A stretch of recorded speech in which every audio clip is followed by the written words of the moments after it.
अगर किसी एक गुरु भाई को भी पिन चुभता है तो आपको मालूम हो या नहीं हो, मुझको एक भाला चुभता है। क्यों? ये फुलवारी तो मेरी ही है। 1982 में जब मैंने शिव गुरु की बात शुरू की थी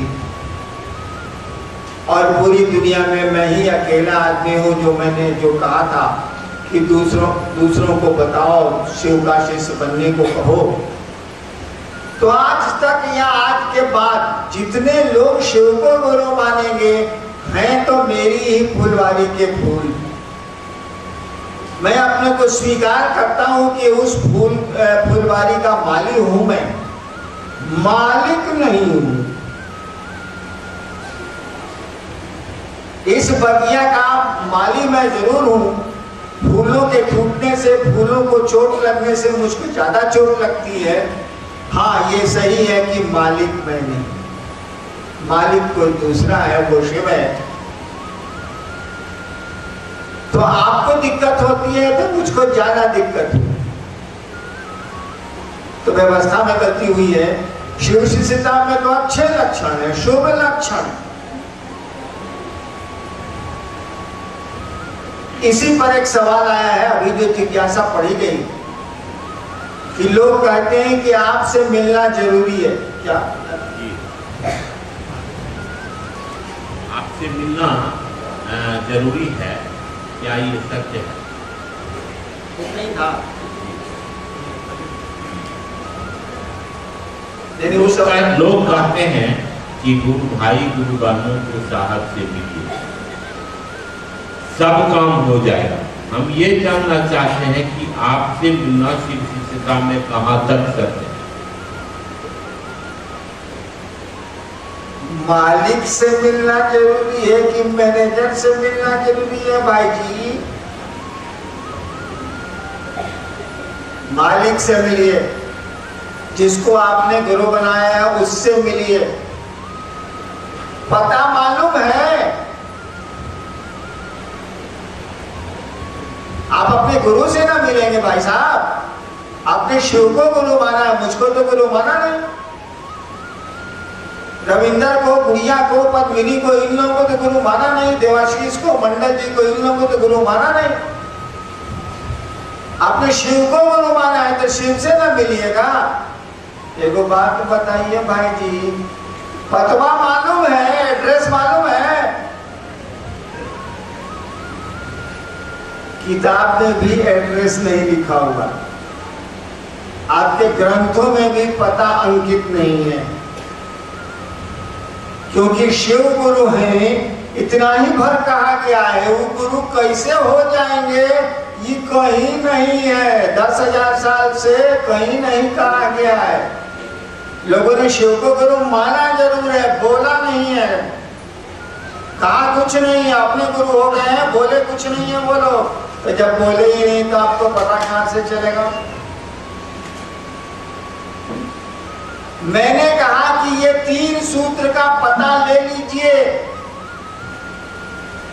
इसके लिए मुझसे मिलना जरूरी नहीं है, लेकिन हमारा एड्रेस का कटवा लीजिएगा भाई जी। कि नहीं लीजिएगा तो भुतला जाइएगा, गड़बड़ा जाइएगा।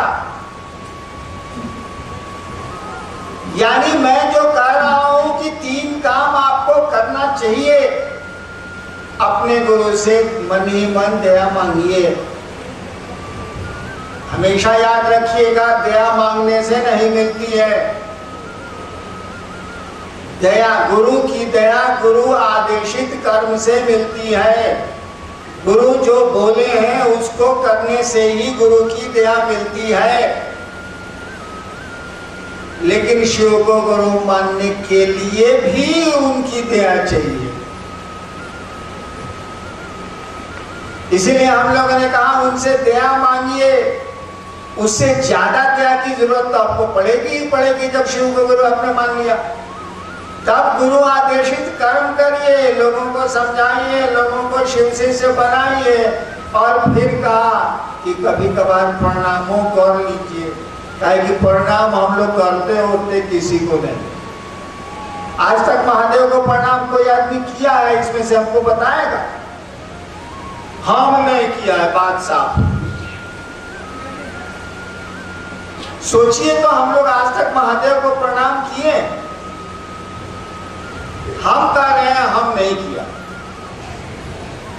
अरे हम लोग सामान को प्रणाम करते हैं, शिव को कहा करते हैं बेटा चाहिए, सरकार गोड़ लगते हैं, जल चढ़ाते हैं, बेलपत्र चढ़ाते हैं, सावन आया कामन लेके जाते हैं। तो बेटा के लिए ना प्रणाम हो रहा है, रोग से हटने के लिए ना प्रणाम हो रहा है, इज्जत और पैसा के लिए ना प्रणाम हो रहा है, ये महादेव को प्रणाम कहाँ हो रहा भाई साहब?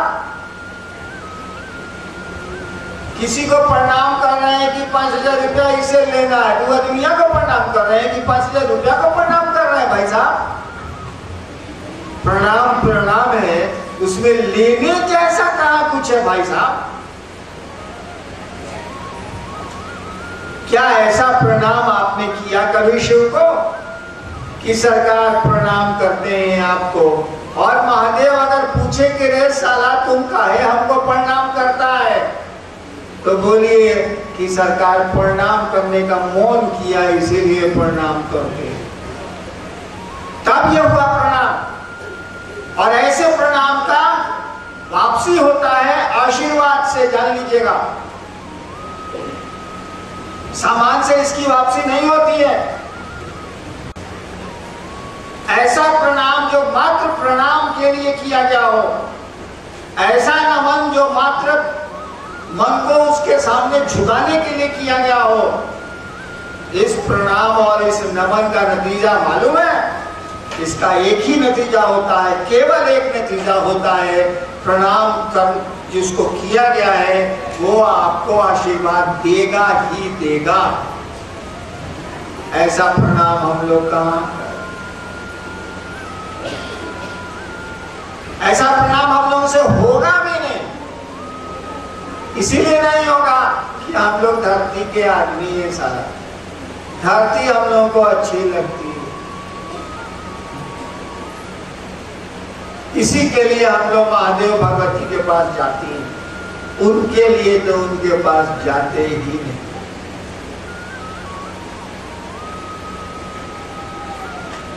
तो आप जाइए शिव के पास, मेरे पास आने की कोई जरूरत नहीं है। हम बात जाएंगे तो घंटा जाइएगा, किसके पास जाइएगा? इसीलिए हरिनाम महत्वपूर्ण नहीं है।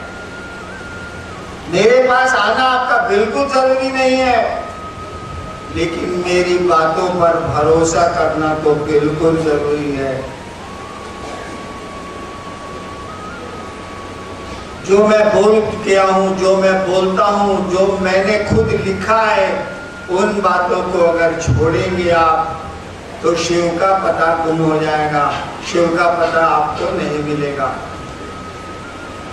और याद रखिएगा, मिलना शरीर का नहीं होता है, मिलना देह का नहीं होता है, मिलना तो मन का होता है। मन मिलता है किसी से, शरीर नहीं मिलता। पति पत्नी एक साथ एक बिस्तर पर रहते हैं और तलाक के मुकदमे होते हैं। दो भाई एक रूम में रहते हैं और जमीन के झगड़े होते हैं। शरीर तो एक साथ रहता है, कहाँ मिला भाई? मन मिलता है। अपने मन को मेरे मन की ख्वाहिशों से जोड़ लीजिए, लेकिन जोड़ के वहां खड़े मत रहिए, शिव की ओर चलिए, आगे बढ़िए। मैं जो कह रहा हूं चलिए, मुझको पकड़ के बैठिएगा तो ठहर जाइएगा, मुझको छोड़ के चलिएगा तो गुमराह। तो मुझसे मिलना जरूरी नहीं है, लेकिन जो मैं बोल रहा हूं उस पर भरोसा करना और भरोसा करके उस पर चलना जरूरी है। मिलना जरूरी है मात्र महादेव से, मिलना जरूरी है उस शिव से, लेकिन वहां भी ये शरीर नहीं मिलेगा, वहां भी इन आंखों से उस शिव के दर्शन नहीं होंगे। आपका मन ही दर्शन पाएगा, आपका मन ही उनसे मिल सकता है, शरीर नहीं मिलता है। शरीर का क्या भरोसा, आज है कल नहीं होगा। तो जो गुरु भाई कहते हैं कि हईना आने से मिलना जरूरी है, एकदम गलत बात है। मुझसे मिलना बिल्कुल जरूरी नहीं है, लेकिन मेरी बातों पर भरोसा करके चलना जरूरी है, अन्यथा शिव शिष्यता में आपको चलने में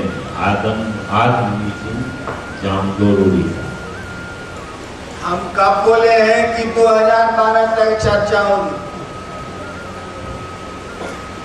शिष्यानुभूति मैंने लिखी है, उसमें पढ़ा है चर्चा पर, दूसरा सूत्र को पूरा पढ़े हैं। उसमें लिखा है कि ये अविरल आत्मा अनुभूति है, हमेशा चलेगी। ये अविरल, जो रुकती नहीं है, जो विरल नहीं होती है, अंतहीन है, इसका अंत है ही नहीं। लोग रोज धरती से जाएंगे, रोज नए लोग पैदा होंगे, चर्चाएं चलती रहेंगी। ये हमने कब कह दिया कि 2012 तक? मैंने तो कहा है कि अंतहीन है, इसका अंत नहीं है। हमने ये जरूर कहा है, कोई काम करिएगा भाई साहब तो तय नहीं करिएगा कि कितना दिन में कितना कम्मा करिएगा, क्योंकि आप सोते हैं, क्योंकि शिव कार्य के प्रति आप जागरूक कम हैं। तो आपको तो टारगेट देना होगा ना कि शाम के पहले आप फलना जगह तक पहुंचिए। अब जिस चाल से चले आप चले, लेकिन आपको पहुंचना होगा। कोई लक्ष्य तो देना होगा, कुछ निर्धारित तो करना होगा कि यहां तक चलना है। कुछ तय तो करना होगा कि 12 महीने में पूरा कोर्स पूरा करके परीक्षा देनी है बच्चे को, कि एक के बारे में जाए एग्जामिनेशन लीजिएगा, पढ़ेगा वो। हमने कहा कि 2012 यानी अब 1.5 साल बचा है। 2012 तक कम से कम जागिए, और इतना जागिए कि देश के कोने कोने में लोग जान जाएं कि शिव लोगों के गुरु होते हैं। तब चलेंगे विदेश, तब चलेंगे लोगों के बीच में शिव शिष्यता को जगाने। अभी शिव का शिष्य तो बनाइए। हमने कहा ही नहीं कि 2012 तक चर्चा चलेगी। हमने तो लक्ष्य निर्धारित किया है कि भैया उड़ीसा से निकल के आंध्रा में कहीं घुस रहे हो, सुंदरगढ़ से निकल के कटागढ़ पूरी कहीं जा रहे हो, तो ससुरा घूम घूम के सुंदरगढ़, ऐसे कैसे चलेगा? तो आदमी को बोलना पड़ेगा ना कि भैया निकलो, बढ़ो आगे। जो लोग घर में रहते हैं उनको करने दो, तुम निकल सकते हो तो निकलो, शिव कार्य को फैलाओ। पहले फैला लीजिए, तब हम लोग हेल्थ बनाने पर ध्यान देंगे। अरे लड़कवा को पहले लंबा होने न दीजिए, नहीं तो नट्टे रह जाएगा सलाहू। लंबा होने दीजिए तो थोड़ा दूर लाएगा, उसके बाद टॉनिक का खाना ही सब बढ़िया से दिया जाएगा, मोटा जाएगा। तो शिव कार्य को फैलाइए, टॉनिक हम लोग दे देंगे, शिव शिष्यता बढ़िया से मोटा जाएगी, यानी बढ़िया से स्वस्थ हो जाएगी। हमने ऐसा कहा ही नहीं। तो हम पागल है क्या? हमारा माता खराब। आपके लिए लक्ष्य दिया गया, शिव शिष्यों को ये निर्धारित किया गया कि दो आप ही के लिए नहीं, सभी को, कि 2012 तक पूरा करिए, सूचिए मत। एक दिन तो ऐसा सोना है कि जगाने वाला भी जगा नहीं सकेगा। काम करिए महादेव का, अपना भी उसी तरह से करिए, और महादेव का भी काम उसी सिंसियरिटी से करिए, उसी लगन से करिए। इसीलिए कहा गया, क्या कहा गया? सूझिए बात, जागिए, जाग के महादेव का काम करिए। अब गुरु का काम चला नहीं करेगा तो क्या करेगा? साला बाप का काम बेटा नहीं करेगा तो दूसरा क्या करेगा? और आपकी हमारी आदत है, हे महादेव अपने दया करब तब ना अपने के चर्चा होते ही। ये कोरियापनी है, बदमाशी है ये। आप किस काम के लिए महादेव से दया मांगते हो? सब काम गिनाए हम, भागने के लिए महादेव से दया मांगते हैं, देखो देवाशीष जी को छोड़ के, इसीलिए कि उनको हके नहीं होता है तो जाके लेटने महादेव से कहते हैं कि सरकार दया करिए, कम से कम कुछ तो निकले नीचे से। आप नहीं मानते, हम नहीं मानते, लेकिन महादेव का काम आएगा तो देना चाहिए। काहे? आप अगर खेत पर नहीं जाएगा तो खेत हम लोग छोड़ देंगे, परती की खेती करेंगे। महादेव क्या नहीं करेंगे तो महादेव का काम बंद हो जाएगा। सलाह पर इतना काम करते हैं, महादेव का काम नहीं कर सकते हैं, खत्म है काम। लोग हमें मामूली काम करते हैं, मामूली चीजें आदमी ने इस धरती पर बनाई है। क्या नहीं आदमी ने बना लिया? महादेव के काम के लिए उनकी दिया चीज नहीं, जहाज बनाने के लिए, ये बनाने के लिए, वो बनाने के लिए बना लेंगे हम, करेंगे हम, खोज करेंगे हम, कोशिश करेंगे हम। अब महादेव के काम के लिए महादेव की दया चाहिए। क्यों? काहे करेगा वो दया? अब शिष्य नहीं है क्या? शिष्य की जवाबदेही है कि वो गुरु का कार्य करे और अपनी ताकत से करे।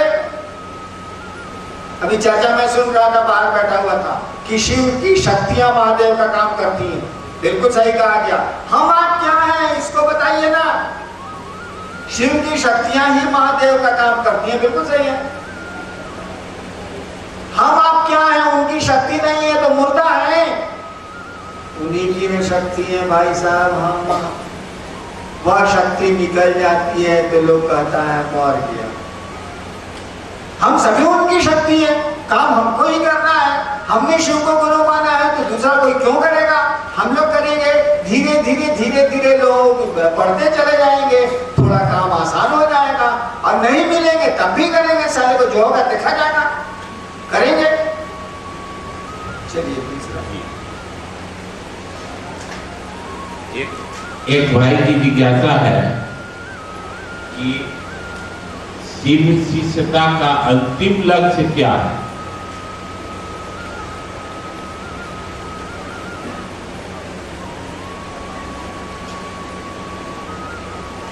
आपने सवाल सुना, शिव शिष्यता का अंतिम लक्ष्य क्या है? तो शब्द बोल रहा है कि अंतिम लक्ष्य क्या है? शिव शिष्यता के अंतिम लक्ष्य शिव है, महादेव है। जिस दिन शिष्य शिव से जुड़ गया उस दिन शिव शिष्यता का लक्ष्य पूरा हो गया। और शिव से जुड़ने का मानी शिव हो गया। और एक एक आदमी अगर शिव हो जाए ना, ये संसार कितना खूबसूरत हो जाएगा। सोचते हैं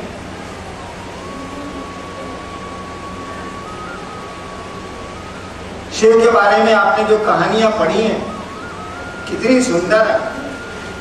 आदमी भी शिव हो जाए, शिव जैसा हो जाए, कितना सुंदर हो जाएगा समाज, ये संसार कितना खूबसूरत हो जाएगा। तो शिव शिष्यता के लक्ष्य शिव है, चेला का लक्ष्य उसका गुरु होता है। आप बोल रहे हैं शिव शिष्य, इसका माने आपके लक्ष्य गुरु है। गुरु तक पहुंचिए, गुरु जो कहते हैं करिए, बस।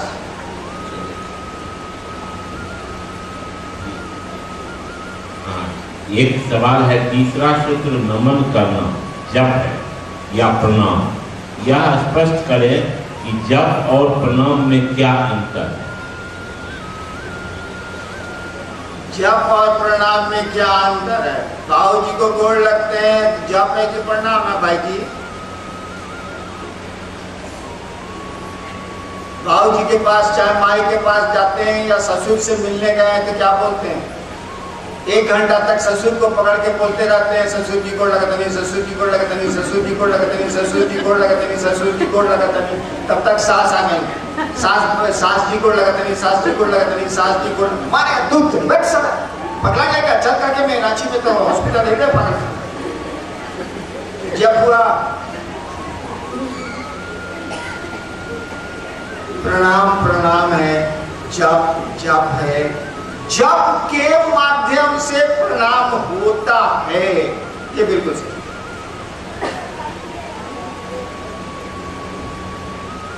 आप किसी भी तरह से स्टेशन जा सकते हैं। कहिएगा कि टेम्पो से स्टेशन जाना जरूरी है क्या? कि स्टेशन जाना जरूरी है। कोई कहेगा स्टेशन जाना जरूरी है, टेम्पो से जाइए, रिक्शा से जाइए, साइकिल से जाइए, गाड़ी से जाइए। तो प्रणाम करने की विधा है जप। लेकिन जब हमने काहे नहीं लिखा उसमें, संकल्प है हम उसमें नहीं लिखा है कि जब करिए, 3 सूत्र में नहीं है। काहे नहीं लिखा? साला होपे नहीं करेगा तो हम काहे लिखें? हो ही नहीं सकता है हमसे आपसे, मैं लिखूं क्यों? क्यों नहीं हो सकता? अरे जप करने के लिए कोई गुरु होगा जो मंत्र बताएगा।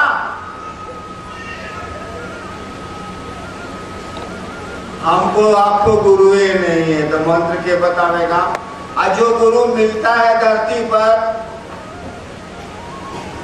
हम क्या बोलें?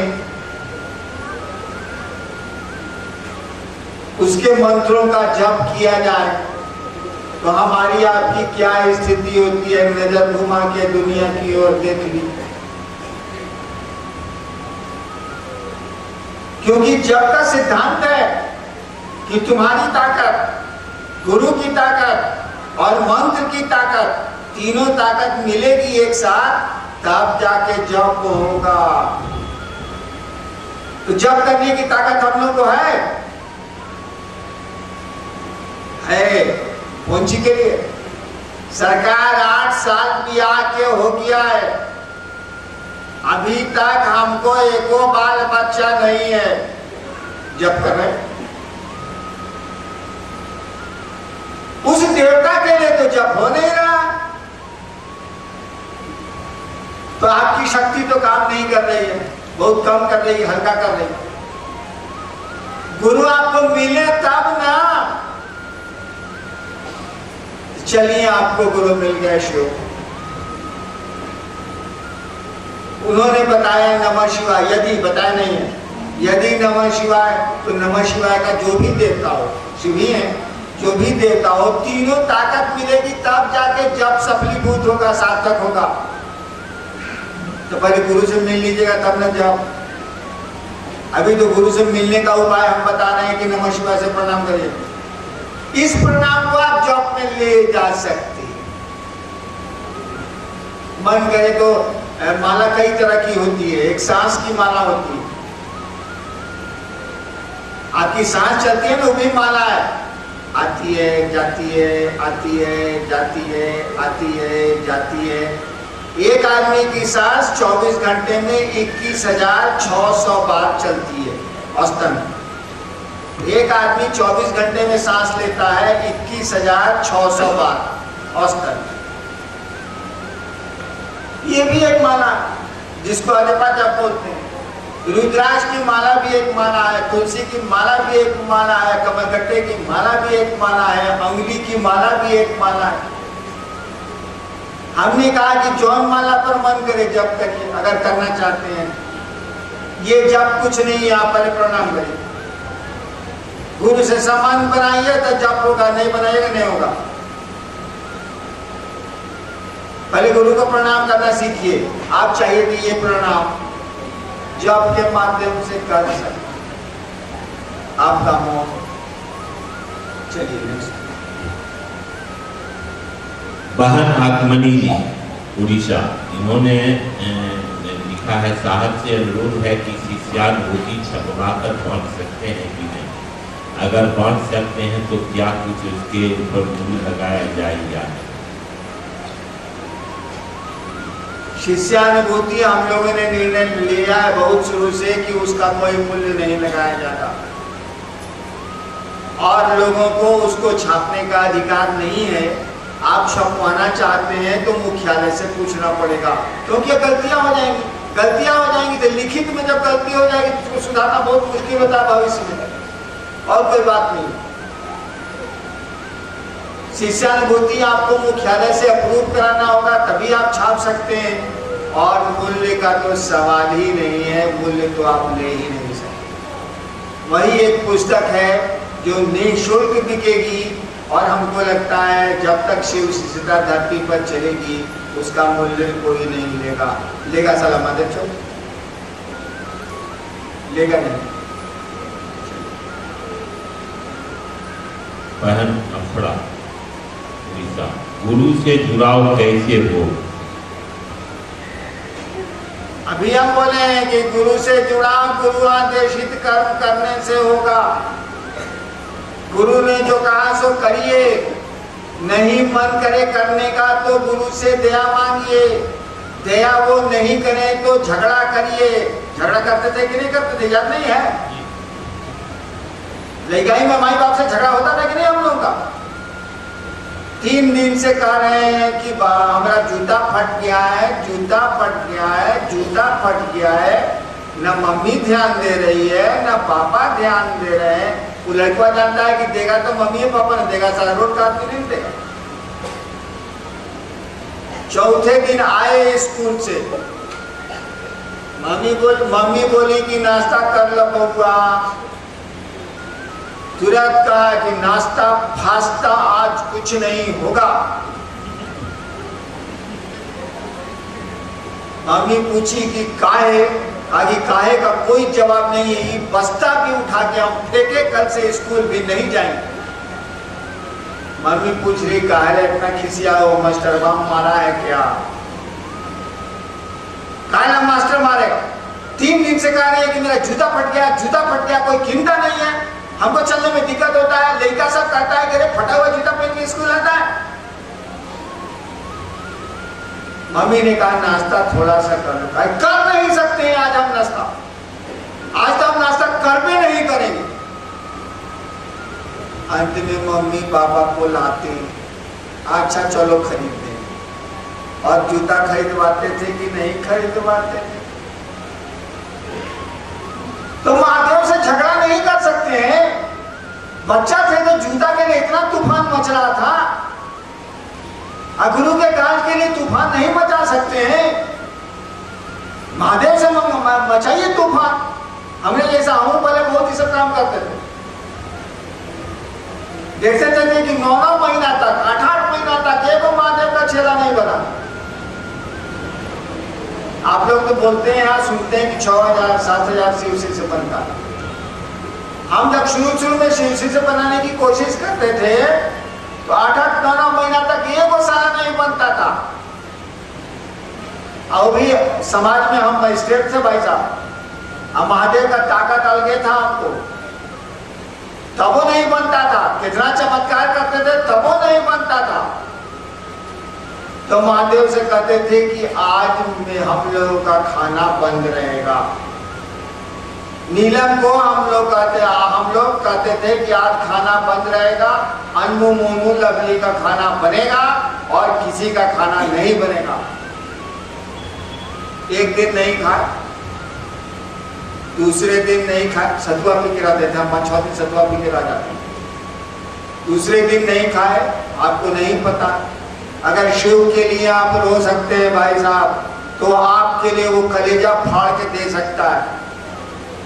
हम आप रोते नहीं, हम लोग अपने लिए शिव के पास रोते हैं। और महादेव ने मुझसे खुद कहा है, जिद नहीं करो, खाना खाओ। और खाना हम लोग खा रहे थे।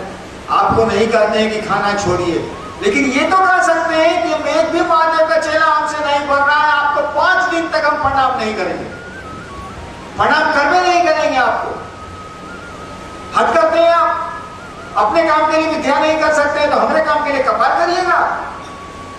जो आदमी अपने काम के लिए विद्या नहीं कर सकता वो हमारे काम के लिए कपार करेगा। जब गुरु का आदेश है तो अपने काम के लिए भी तो दया करें, उनसे लड़ ही नहीं सकते। क्यों? इसीलिए कि शिवकाल करने का मनवा करेगा तब न लड़िए, जुतवा का फिकिर होगा तब न मम्मी पापा से लड़िए, बस्ता फटेगा चिंता में आइएगा तब न मम्मी पापा से लड़िए। आपको हमको चिंता ही नहीं है कि गुरु कार्य करना, चिंता करिए, उस महादेव से लड़िए। लड़ने में बड़ा मजा है, और लड़ के देखिए, लगेगा कि उससे प्यारा तो संसार में कोई नहीं है। शिव के लिए क्यों रोएंगे हम? हमको पैसा बढ़िया लगता है, बेटा बेटी बढ़िया लगता है, घर बढ़िया लगता है, गाड़ी छकड़ा बढ़िया लगता है, महादेव घंटा बढ़िया लगेगा, तो क्यों रोएंगे हम? लेकिन जान लीजिए, मैं हरिनारायण आपको एक बात कह देता हूं कि अगर आप शिव के लिए, अपने लिए नहीं, अगर आप शिव के लिए रो सकते हैं तो वह शिव आपके लिए संसार में आग लगा सकता है, लेकिन रो के तो रोने की स्थिति में तो जाइए भाई साहब, नहीं होगी ये स्थिति। उसको गुरु बनाना होगा, वो जो करते हैं करना होगा, और बड़े गुरु भाइयों का, बड़े गुरु भाई मैंने मुख्यालय से मदद मांगनी होगी, उनसे आशीर्वाद मांगना होगा, तभी आप आगे बढ़ पाएंगे, क्योंकि रास्ता तो वही मालूम है, किसी और को मालूम नहीं। इससे ज्यादा मैं बोलूंगा नहीं, मेरी तबीयत है खराब, देखते हैं मस्तक पर बैठे हैं, फिर मस्तक पर बैठे हैं। आप लोग धीरे धीरे, पहले बाहर के लोग जाएंगे, धीरे धीरे आप लोग जाएंगे,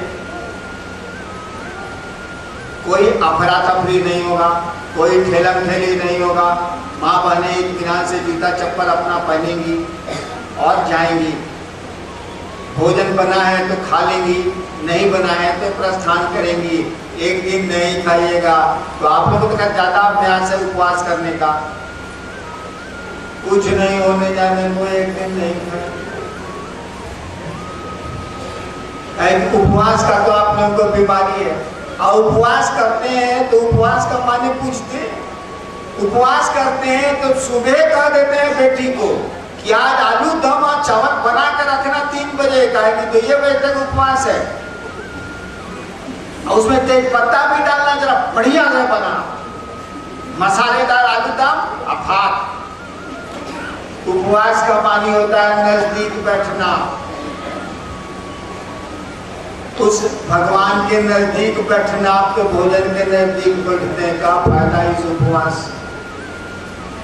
इत्मीनान से खाइए, साले को जे मन करे, मुर्गा खाइए कि साग खाइए वो आप जानिए, और महादेव के निकट बैठिए, यानी उसकी चर्चा लोगों से करिए, यही सही उपवास है। ये आज उपवास है, आज तीज है, तो आज जुतिया है, तो आज ये है तो वो है, एकदम प्लानिंग पर प्लानिंग हो रहा है कि ये चीज खाना है, तो ये चीज बनाना है, तो ये चीज बाजार से मंगाना है। साला भोजन के नजदीक बैठे हैं कि भगवान के नजदीक बैठे हैं भाई, उपवास का ये माने थोड़ी होता।